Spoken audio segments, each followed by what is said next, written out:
Guys welcome back to my YouTube channel. ఈరోజు మనం కొబ్బరి పచ్చడి చేయబోతున్నాం అనమాట. ముందుగా మనకు కావాల్సిన పదార్థాలు కొబ్బరి చిప్పలో ఉన్న కొబ్బరి అండ్ కొన్ని పచ్చిమిరపకాయలు, కొంచెం చింతపండు, కొంచెం పుదీనా, కల్లెమాకు, నిమ్మకాయ సైజ్ అంత చింతపండు నానబెట్టుకోవాలి గైస్. కడాయి పెట్టుకొని జీలకర్ర వేసుకోవాలి, వేయించుకోవాలి. కడాయిలో కొంచెం నూనె పోసుకోవాలి.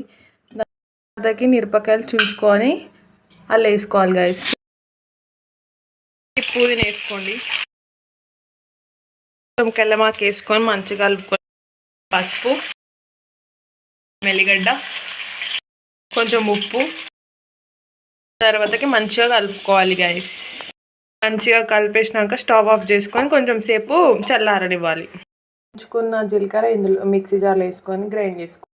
జార్లో కొబ్బరి వేసుకొని అది కూడా గ్రైండ్ చేసుకోవాలి. మిక్సీ జార్లో అవన్నీ పచ్చిమిరపకాయలు, పుదీనా, కొత్తిమీర వేసేసుకొని మళ్ళీ మిక్సీ చేసుకోవాలి. మిక్సీ పట్టినవి అన్నీ ఒక దాంట్లో వేసుకొని మంచిగా కలుపుకోవాలి గైస్. పెట్టుకొని దాంట్లో కొంచెం నూనె పోసుకోవాలి.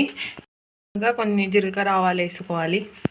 ఇంకా కొన్ని ఒట్టిమిరపకాయలు వేసుకొని దాని తర్వాత కొంచెం కల్లెమాకు వేసుకోవాలి.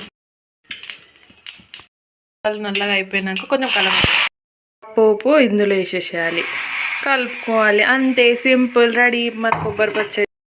ఈ పచ్చడిని వేడి వేడి అన్నంలో వేసుకొని తింటే ఉంటుంది గాయస్.